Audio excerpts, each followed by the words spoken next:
Hello and welcome back.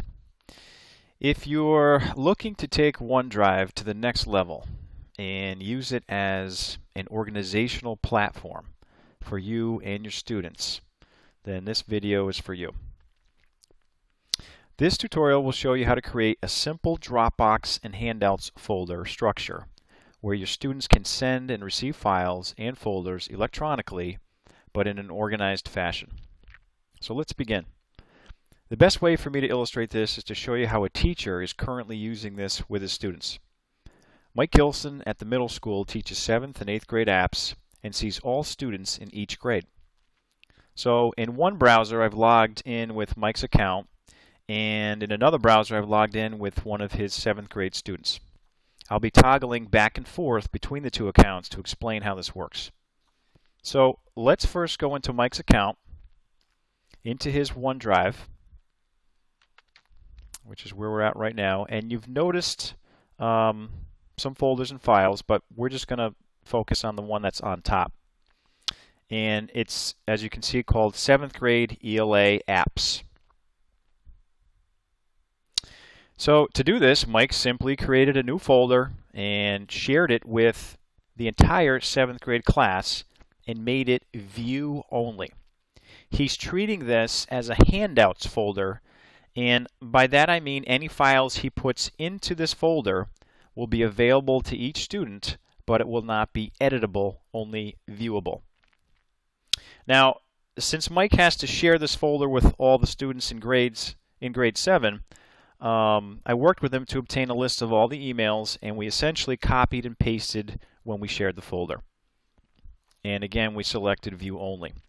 Anyone in the middle school interested in doing this, please contact myself or Bob Hibson, and we can show you how to obtain all of those email addresses very easily so you don't have to type them all in one at a time. That would not be fun at all.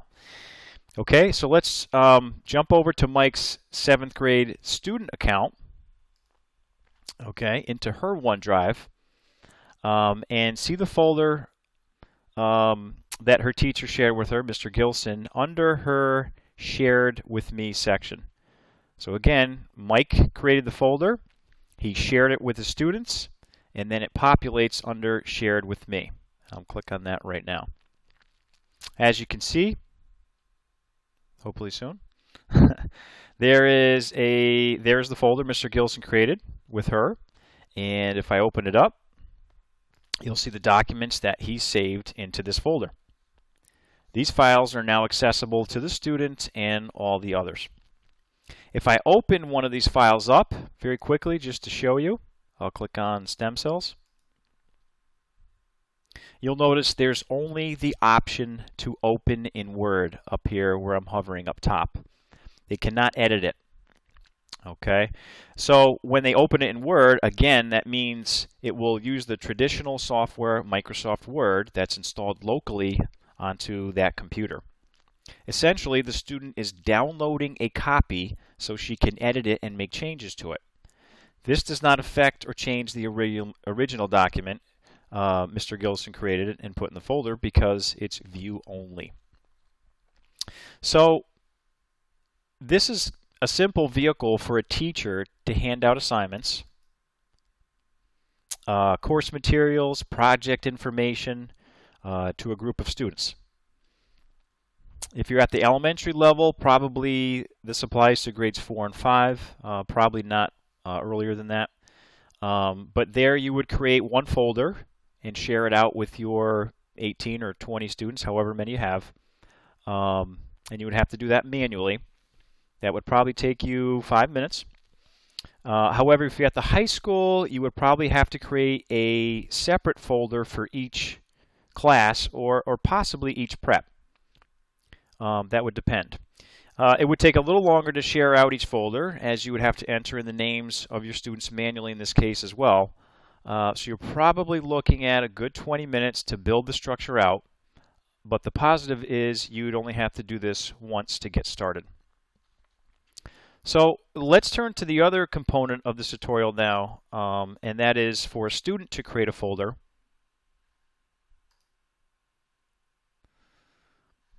Let's go back into her OneDrive.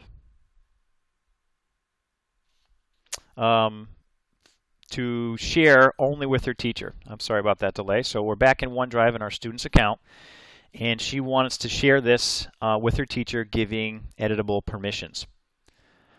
Okay, so we'll see a new folder that she's created recently and shared with Mr. Gilson with edit permissions. You'll notice the naming structure on the folder looks kind of strange, but there's a reason for that. If Mr. Gilson has all of his students sharing folders with him, his shared with me section is going to be dense with material, with folders. Unfortunately, Microsoft has not yet built in the functionality to easily organize the contents within the shared with me area. However, it can be alphabetized by clicking on the word name, which I'm hovering now, or the little arrow next to it in the column heading.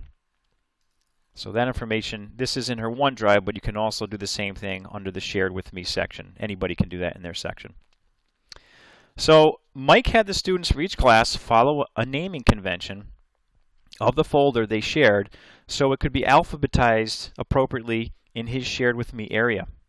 In this case, the 7 stands for grade 7, the 1 stands for period 1, and the 14 stands for the year, followed by the last name of the student and the name of the teacher. You could use any naming convention you want that works for you. Just remember, items can be alphabetized within your shared with me area. So let's jump over and take a look at Mike's account, which is back here. Hopefully I'm not confusing you by jumping back and forth. And then let's go into his shared with me section so we can see what this looks like.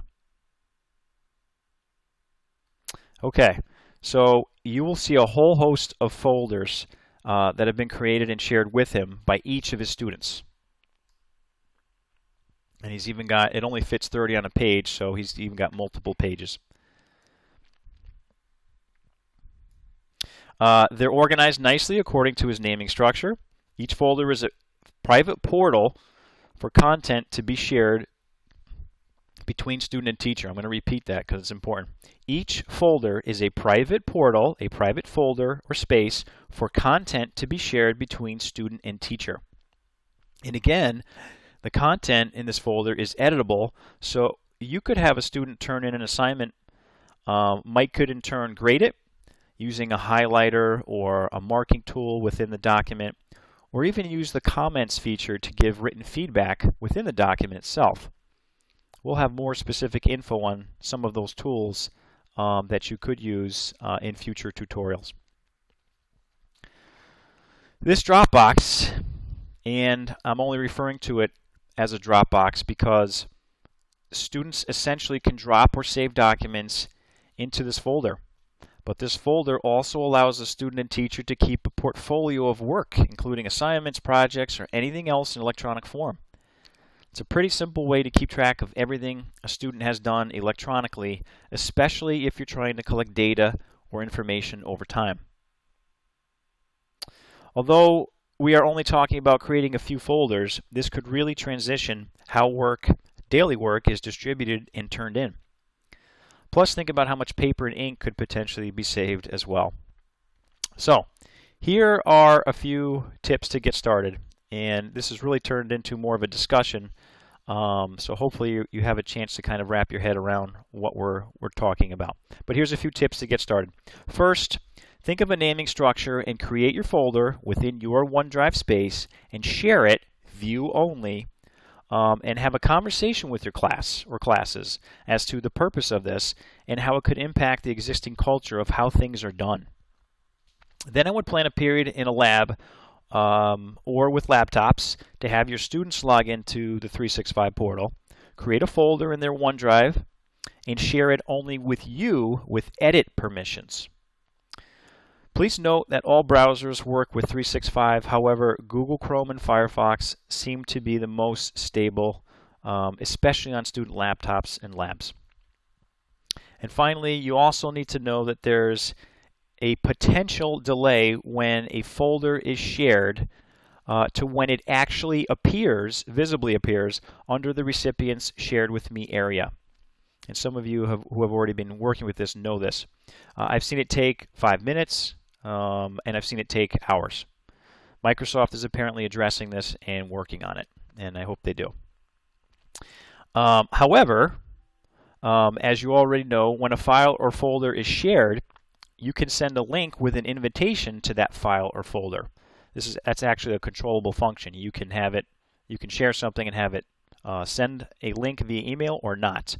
By default, it will send a link, and it sends that link instantaneously when you share it. So if you needed immediate access for your kids, the link will always be there via email. Otherwise, there may be a slight delay for it to appear under the Share With Me section. So I know that was a lot of information in a short amount of time. Please do not hesitate to contact me or any member of our tech team to help get the ball rolling. We hope this tutorial has been helpful, and we plan to support you further with this tool in the future. Thank you for your attention.